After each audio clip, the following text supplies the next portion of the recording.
Three things really annoy me in my household. Number one, I hate paying those dreadful bills that come like clockwork each month. Number two, more and more of the devices, electronics, vehicles, and appliances in my home are powered by batteries, and I just hate constantly having to replace these batteries. But the most annoying thing of all is how much money I have to waste each month to actually buy these new batteries, which is number three.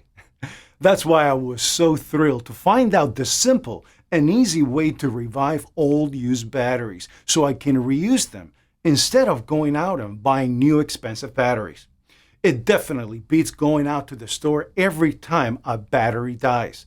And even better is the thousands of dollars it can save me and my family through the years on battery costs. Reviving old used batteries is now simple to do. And this new method can even eliminate the need to buy a new car battery. It's amazing. You have to check this out.